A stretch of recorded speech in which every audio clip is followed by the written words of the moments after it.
हिंदुस्तान में 6,38,365 गांव हैं। हर गांव में 100 उद्योग हम लगाएं, 100 उद्योग हर गांव में। इसको ध्यान से सुनिएगा, एक नहीं, दो नहीं, तीन नहीं, 100 उद्योग हर गांव में लगाएं तो मात्र 10 लाख करोड़ का खर्च होगा। और हमारे पास 110 लाख करोड़ है। आप बोलेंगे कौन कौन से 100 उद्योग? हमारे भारत में 2 लाख से ज्यादा गांव हैं जहां कपास पैदा होता है। जहां कपास पैदा होता है वहां सूत बन सकता है, जहां सूत बन सकता है वहां खादी वस्त्र बन सकता है। तो खादी वस्त्र निर्माण का उद्योग हर देश के, माने भारत देश के 2 लाख गांव में चल सकता है। और उनमें जो खादी बनेगी वो सब हम भारतवासी खरीद कर उसका उपयोग कर सकते हैं। अभी भारत में 1% लोग खादी खरीदते हैं।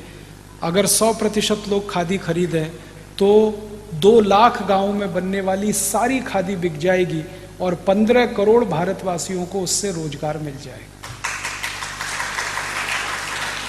आप बोलेंगे हम खादी क्यों खरीदें? खादी इसलिए खरीदिए कि उसका उत्पादन करने वाला शेतकरी जो कपास उत्पन्न करता है। खादी इसलिए खरीदिए कि कपास उत्पन्न होने से सूत बनता है, सूत बनने से कपड़ा बनता है। वो कपड़ा आप खरीदेंगे तो पैसा किसी शेतकरी के घर में जाता है। आप ये मानते हैं कि विदर्भ के शेतकरी आत्महत्या ना करें तो उसका एक ही रास्ता है कि आप खादी खरीदें, क्योंकि विदर्भ में सबसे ज्यादा कपास पैदा होती है और कपास पैदा करने वाला ही शेतकरी सबसे ज्यादा आत्महत्या करता है, क्योंकि कपास का भाव नहीं मिलता। भाव क्यों नहीं मिलता? क्योंकि कपास के बने हुए खादी की बिक्री नहीं है। और बिक्री क्यों नहीं है? क्योंकि आप टेरिलीन, टेरिकॉट, शिफॉन, जॉर्जेट पहनते। ये टेरिलीन, टेरिकॉट, शिफॉन और जॉर्जेट आप खरीदेंगे, सारा पैसा धीरूभाई अंबानी के खाते में जाता है। करोड़पति को 10 करोड़पति आप बना रहे हैं, 10 करोड़पति को अबजपति बना रहे हैं। क्या आप सेवा कर रहे हैं देश की? कोई भी सिंथेटिक कपड़ा आप खरीद रहे हैं, पैसा अंबानी बंधुओं को ही मिलेगा। और अंबानी बंधुओं की 1 मिनट की इनकम 20,000 रुपए है। आप उस 20,000 को और 30,000 बना रहे हैं। क्या सेवा कर रहे हैं देश? जो भूखा मर रहा है शेतकरी, उसकी सेवा करिए, उसके घर में पैसा दीजिए। और उसकी सेवा करने का एक ही रास्ता आपके पास है कि आप खादी खरीदिए। और खादी इसलिए खरीदिए कि खादी महात्मा गांधी ने पहनी, खादी लोकमान्य बाल गंगाधर तिलक ने पहनी, खादी इस देश में भगत सिंह ने पहनी, खादी इस देश में चंद्रशेखर आजाद ने पहनी, खादी इस देश के क्रांतिकारियों का कपड़ा है, खादी इस देश के क्रांतिवीरों का कपड़ा है। मैंने एक दिन सोचा कि एक एक 2-2 कपड़े भी खादी के खरीदने लगे हम।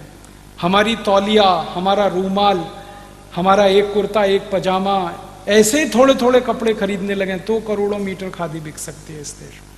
और 2 लाख गांव में उद्योगों की स्थापना हो सकती है। दूसरा एक उद्योग इस देश में हर गांव में हो सकता है। वो क्या है? भारत में लगभग 1,75,000 गांव हैं जहां गन्ना पैदा होता है, ऊस पैदा होता है। और उस ऊस से हम गुड़ बना सकते हैं और वो गुड़ हम सभी इस्तेमाल कर सकते हैं। तो आप बोलेंगे साखर का क्या करें? साखर का एक्सपोर्ट करो, गुड़ का इस्तेमाल खुद करो। साखर खाने में अच्छी नहीं है, गुड़ सबसे अच्छा है। साखर और गुड़ का अंतर बता देता हूं एक ही मिनट में। आप खाना खाइए, मान लीजिए आप 400 ग्राम खाना खाते हैं एक बार में, इससे ज्यादा कोई खा नहीं पाता।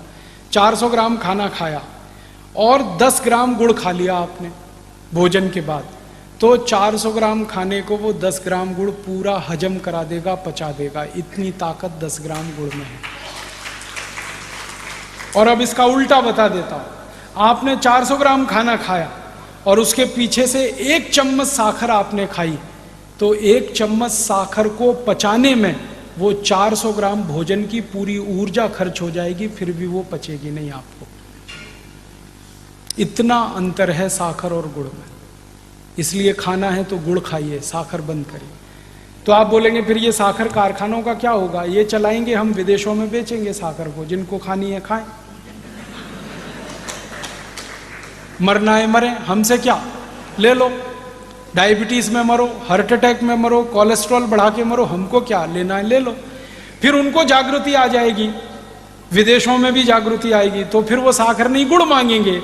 तो अच्छा है, सब कारखाने बंद करके गुड़ बनाएंगे हम, तो सारी दुनिया को खिलाएंगे, हम खुद खाएंगे।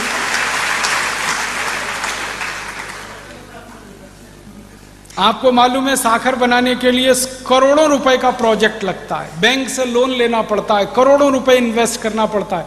गुड़ बनाने के लिए छोटे से प्रोजेक्ट में हो जाता है, बैंक से लोन नहीं लेना पड़ता, करोड़ों रुपए खर्च नहीं होते, बहुत आसानी से हो जाता है। और कोल्हापुर, सतारा, सांगली के सब शेतकरी गुड़ बनाने की टेक्नोलॉजी जानते हैं, उनको सिखाने की जरूरत नहीं है, वो हजारों साल से बनाकर इस्तेमाल करते रहे। और गुड़ से भी अच्छी एक चीज है जो सारी दुनिया को हम खिलाएं तो बात ही कुछ और है, वो है काकवी। आपको सुनकर हैरानी होगी, वो गुड़ से भी अच्छी है। गुड़ तो अच्छा है ही, लेकिन वैज्ञानिकों ने जो रिसर्च करके दिया वो बताया काकवी गुड़ से भी 100 गुना अच्छी है। और काकवी बनाना तो सिर्फ शेतकरी जानता है, इसका माने टेक्नोलॉजी उसके हाथ। हम अगर उसको प्रमोशन करें, गांव गांव में जहां भी ऊस उत्पन्न हो रहा है वहां काकवी बने, बोतल में बंद करके अच्छी पैकिंग करके सारी दुनिया में बिके, लोग खरीदने को तैयार है, क्योंकि उनको वो क्वालिटी की कोई चीज मिलती नहीं, हम दे सकते हैं। तो दूसरा उद्योग ये चल सकता है। तीसरा एक बड़ा उद्योग हर गांव में हो सकता है तेल का। हमको मूंगफली का तेल चाहिए, शेंगा का तेल चाहिए, तिल का तेल चाहिए, सरसों का तेल चाहिए, और ये सब शेंगा तिल गांव में उत्पन्न होता है। 2 लाख गांव हैं जहां शेंगा होता है, जहां तिल होता है, जहां सरसों होती है। हर जगह तेल निकल सकता है गांव में।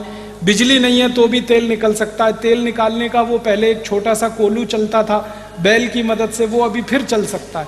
और उसका निकाला हुआ तेल दुनिया में सर्वश्रेष्ठ है। आप जानते हैं क्यों?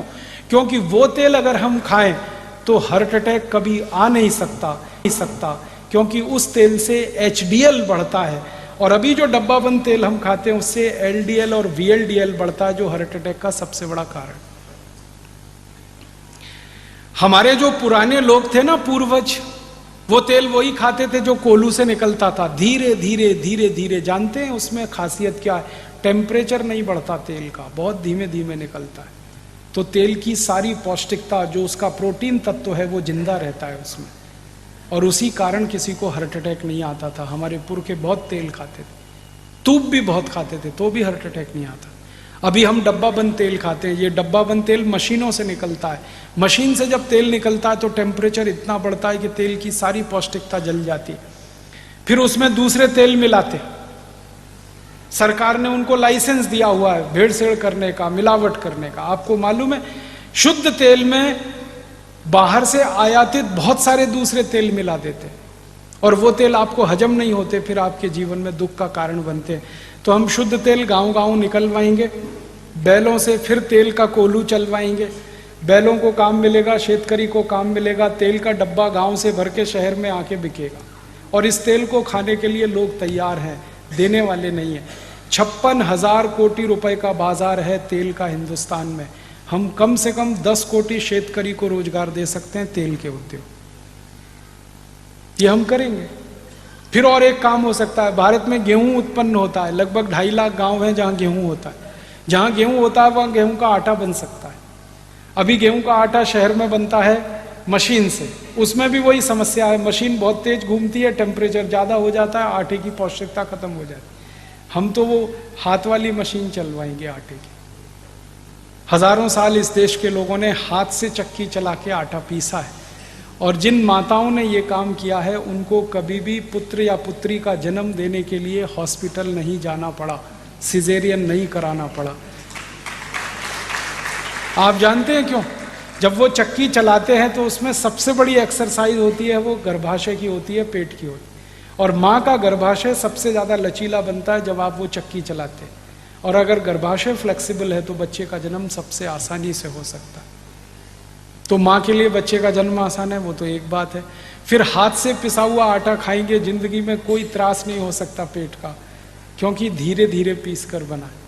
और हमारी तो तैयारी ये है कि जो पुरुष हैं और जिनके पेट बाहर निकले हैं उनसे भी चक्की चलवाएं।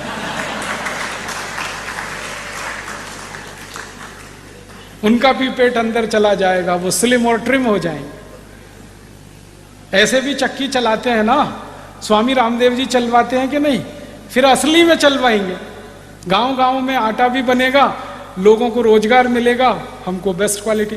और आपको माहिती है, शेतकरी गेहूं बेचे तो 11 रुपए किलो, और गेहूं का आटा 26 रुपए किलो। तो गेहूं क्यों बेचना? आटा बना के बेचना ना, फिनिश प्रोडक्ट देना। रॉ मटेरियल गांव से बाहर नहीं लाना। भारत में 90,000 गांव हैं, 90,000, जहां बटाटा उत्पन्न होता है।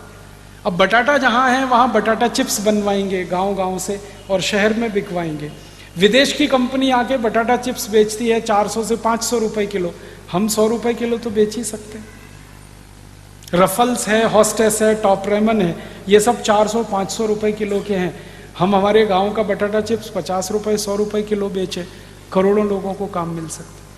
फिर टमाटर पैदा होता है 65,000 गाँव में, टमाटर का सॉस गाँव में बन सकता है, वो शहर में बिक सकता है। अचार है, मुरब्बा है, ऐसे 100 उद्योग हर गांव में चल सकते हैं। और एक उद्योग में 10 लोगों को भी काम मिला तो 1,000 लोगों को रोजगार हर गांव में मिलता है। और अगर 1,000 लोगों को गांव में रोजगार मिला तो 1,000 परिवार की जिंदगी सुधरेगी। इस देश का बेरोजगारी गांव से बिल्कुल खत्म हो जाएगी। और मैं तो वो दिन देख रहा हूं कि शहरों में बसे हुए लोग गांव भागकर वापस जाएंगे, क्योंकि उनके घर के पास ही उनको रोजगार मिल जाएगा। शहरों के लोग अगर गांव वापस चले जाएं तो झुग्गी झोपड़ियां खत्म हो जाएंगी। मुंबई की धारावी जो झुग्गी झोपड़ी है वो हमारे मुंह पर तमाचे की तरह से, वो इसलिए है कि गांव में रोजगार नहीं है तो मुंबई जाके उनको रोजगार ढूंढना पड़ता है। जब गांव में काम मिलेगा तो कोई झुग्गी झोपड़ी में क्यों रहने शहर में जाए। ऐसी व्यवस्था हम बनाना चाहते हैं और इस पूरी व्यवस्था को बनाने में मात्र 10 लाख करोड़ का खर्चा है और हमारे पास 110 लाख करोड़ है। फिर बचेगा पैसा 100 लाख करोड़, उसका क्या करेंगे? फिर उसके दूसरे काम करेंगे, सड़क बनवाएंगे गांव गांव। फिर उसके बाद बचेगा तो क्या करेंगे? बीज की व्यवस्था करेंगे, इलेक्ट्रिक करंट दिलवाएंगे हर गांव में। भारत के हर गांव में 24 तास इलेक्ट्रिक करंट मिले, उसके लिए 4.5 लाख करोड़ का खर्चा करना आसानी से कर सकते हैं। छोटे छोटे पावर स्टेशन बना सकते हैं, 1 मेगावाट के, 2 मेगावाट के, और 10 गांव को बिजली सप्लाई हो वो एक पावर स्टेशन कर देगा। अभी पावर स्टेशन बहुत बड़े हैं, 1000 मेगावाट के, 1500 मेगावाट के। उनकी समस्या क्या है कि वहाँ जो बिजली उत्पन्न होती है 11,000 वोल्ट की होती है और घर में जो बिजली इस्तेमाल होती है वो 220-240 वोल्ट की होती है। तो 11,000 वोल्ट पे पहले बिजली पैदा करते हैं, फिर उसको स्टेप डाउन करके नीचे नीचे लाके 240 वोल्ट पे कन्वर्ट करते हैं। हजारों यूनिट बिजली फालतू में बर्बाद होती है। हम इस व्यवस्था को बदलना चाहते हैं। 1 यूनिट भी बिजली बर्बाद नहीं होनी चाहिए। क्या करें? छोटे पावर स्टेशन बनाओ, 1 मेगावाट का बनाओ, 2 मेगावाट का बनाओ, तो बिजली ही 240 वोल्ट की पैदा करो, तो स्टेप डाउन करनी ना पड़े। तो घरों में इस्तेमाल करने के लिए बिजली अलग, कारखानों में अलग, रेलवे के लिए अलग, ये 3 स्तर पर हम अलग अलग कर देंगे तो फालतू बिजली खराब नहीं होगी और जितनी बिजली हमने बचाई उतनी उत्पादन हो जाएगी। और 35 से 37% हमारे यहाँ जो ट्रांसमिशन लॉस है ये पूरा हम खत्म कर सकते हैं। छोटे पावर स्टेशन बना के ये काम कर सकते हैं। ये करने के बाद भी पैसे बचेंगे तो हॉस्पिटल बना देंगे, स्कूल बना देंगे, कॉलेज बना देंगे, सब हो जाएगा। गांव में कुछ नहीं बचेगा तो भी हमारे पास 60 लाख करोड़ बचेगा। 50 लाख कोटी में सब काम हो जाएगा। फिर हमें सोचना पड़ेगा अब क्या करें, कुछ करने के लिए नहीं, तो फिर योग करेंगे, प्राणायाम करेंगे, हम सुधरेंगे, उनको सुधारेंगे, अपनी सीट सब स्वर्ग में बुक कराएंगे और क्या करेंगे, फिर यही करेंगे। और 60 लाख कोटी जो बच गया उसको फिक्स डिपॉजिट में रख देंगे भारत माता के नाम से, उसका 10% का ब्याज भी मिला साल का तो 6 लाख कोटी हो गया। उतने पैसे से देश का बजट बना लेंगे, टैक्स लगाने की जरूरत नहीं है, पूरे देश को 0 टैक्स बना लेंगे।